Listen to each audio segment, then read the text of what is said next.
Ustadz, apa hak suami terhadap HP istri? Karena banyak pertengkaran gara-gara HP.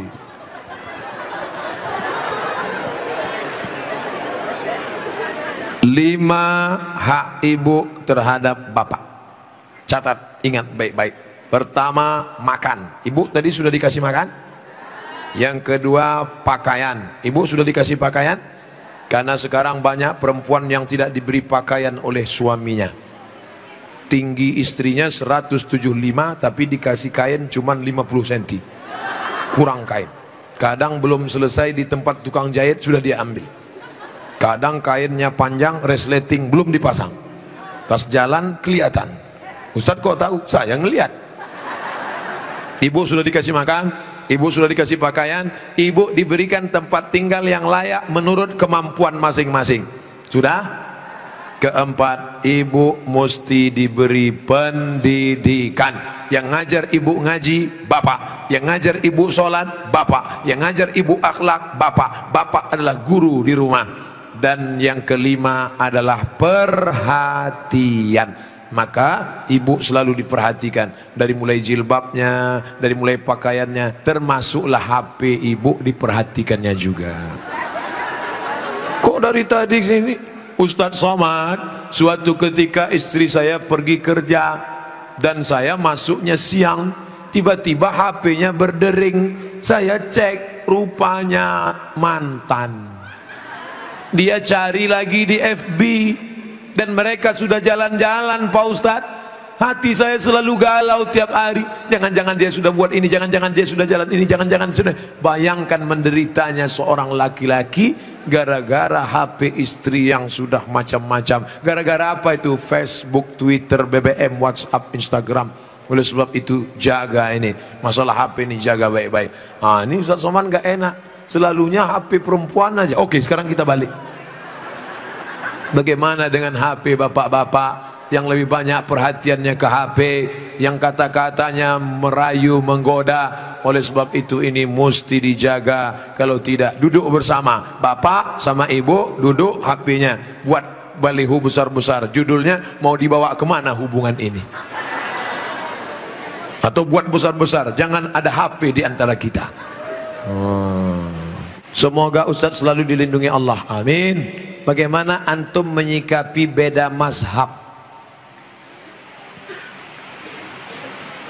khilafiyah, firqah?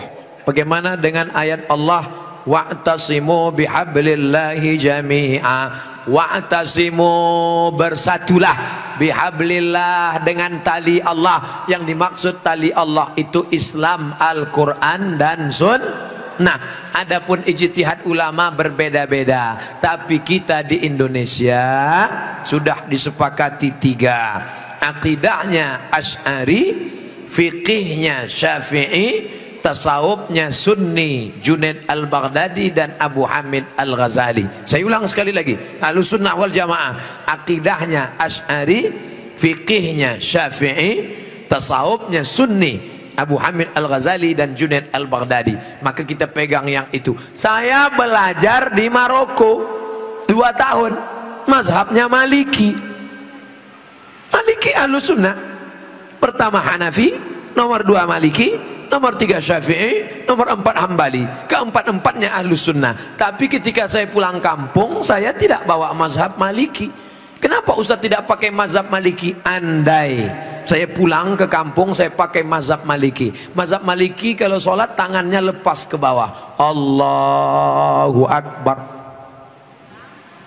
Fatihahnya pakai baca kiraan Warsh, Alhamdulillahi Rabbil Alamin, Ar-Rahmanir Rahim, Maliki Yaumiddin. Mimnya pendek. Kemudian gak pakai bismillah, Allahu Akbar, Alhamdulillahi Rabbil Alamin, gak ada bismillah. Kunut subuhnya sebelum rukuk, walam yakul lahu kufuwan ahad, baca kunut. Kunutnya enggak bunyi. Andai saya buat sholat subuh seperti ini di masjid dekat rumah saya, Allahu Akbar, Alhamdulillahi Rabbil Alamin, Ar-Rahmanir Rahim, Maliki Yaumiddin, selesai sholat pasti jamaah komplain semua, tolong sholatnya diulang, tadi imamnya ISIS. Menimbulkan fitnah karena mereka tidak tahu. Di sini diajarkan qiraat sab'ah mutawatirah, ditambah 3 masyhurah, ditambah 4 syadzah, 14 qiraat dipelajari di sini. Ditambah lagi nagham, bayati, soba, nahawan, sika, jaharka, bayati, ras. Faham mereka tajwidnya. Tapi tidak semua masyarakat ngerti. Andai anak pesantren Al-Qur'aniyah sholat di luar masjid, dibacanya qiraat lain, walam yakul lahu kufuwan ahad, maka makmum dengar, wah ini aliran sesat ini. Bukan berarti dia salah, tapi dia takut menimbulkan fitnah. Maka dalam masalah-masalah yang kita sepakati, mari kita berlapang dada. Adapun yang kita sudah berbeda, mari kita terima perbedaan selama dia masih Ahlus Sunnah wal Jamaah. Syekh Abdurrahman Sudes, Imam Masjidil Haram, selama di Makkah nggak pernah pakai bismillah jahar. Allahu Akbar.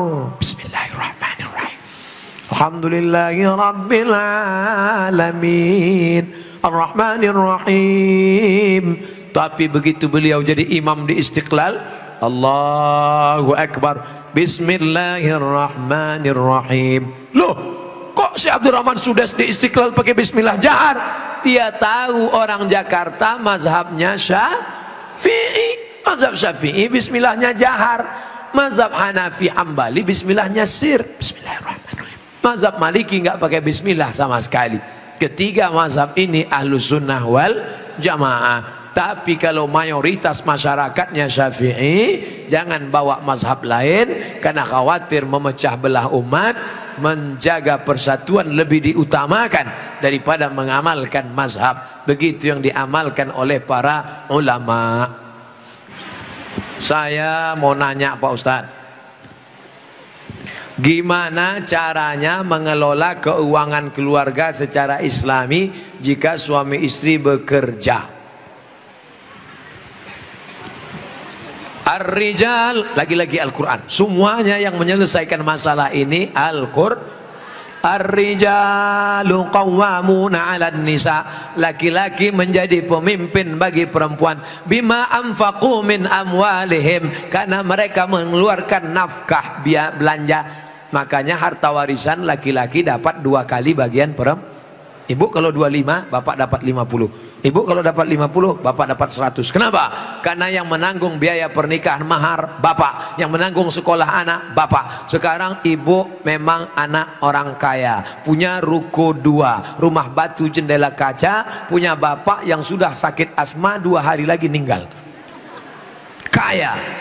Si bapak juga punya duit yang sama. Bapak punya duit, ibu punya duit, menikah. Apa beda duit bapak dengan duit ibu? Dalam duit bapak ada hak ibu, tapi dalam duit ibu tidak ada hak bapak.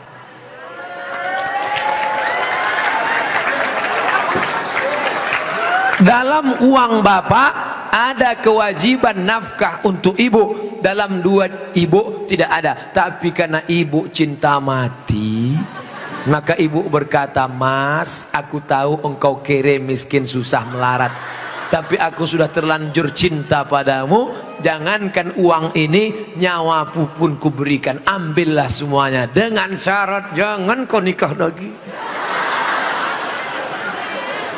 Nah, sudah jelas batasannya. Jadi kalau ada ibu punya kontrakan, PNS, pegawai, punya gaji, ibu tetap ngomong ke suami, "Mas, aku mau kirim uang ini ke anak yatim, mau biaya anak pesantren, mau kasih wakaf beras 1 karung."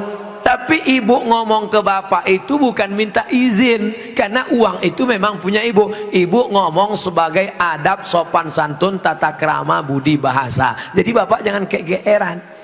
Dan ibu jangan kurang ajar. "Mas, ini uangku, ini kos-kosanku, ini rumahku, terserah aku. Kamu mau ikut ya? Kalau enggak, lebih dari kamu bisa aku dapatkan." Jangan, luka hatinya. Galah patah boleh disambung, kaca retak boleh direkat, hati yang sakit kemana obat akan dicari. Nah, oleh sebab itu maka jaga. Saya sudah mengeluarkan untuk biaya keluarga sebagian, sedangkan sebagiannya saya ingin membantu saudara yang kurang mampu. Tapi kadang saya suka berbohong jika untuk membantu keluarga yang memang butuh bantuan. Ini yang nulis pertanyaan bapak apa ibu? Kalau bapak sudah berikan yang 5, makan sudah, pakaian sudah, tempat tinggal sudah, pendidikan sudah, perhatian sudah, sesuai dengan urf. Wa ashiruhunna bil ma'ruf, berilah mereka pergaulan urf. Urf itu seperti layaknya. Kira-kira layaknya standar orang daerah Pondok Aren itu perempuan diberi berapa? Tidak terlalu kaya, tidak terlalu miskin, yang sedang-sedang. Kira-kira diberi berapa? Standarnya misalnya 3 juta, 5 juta. Dia beri, maka sisanya itu terserah dia untuk yang lain. Maka dia sudah menunaikan kewajiban. Urf. Pengambilan hukum ada 10. Quran, hadis, ijma', qiyas, syar'u man qablana, saddu zara'i, qaulu sahabi, istihsan, istisab, urf. Urf, tradisi, kebiasaan. Berapa yang layaknya untuk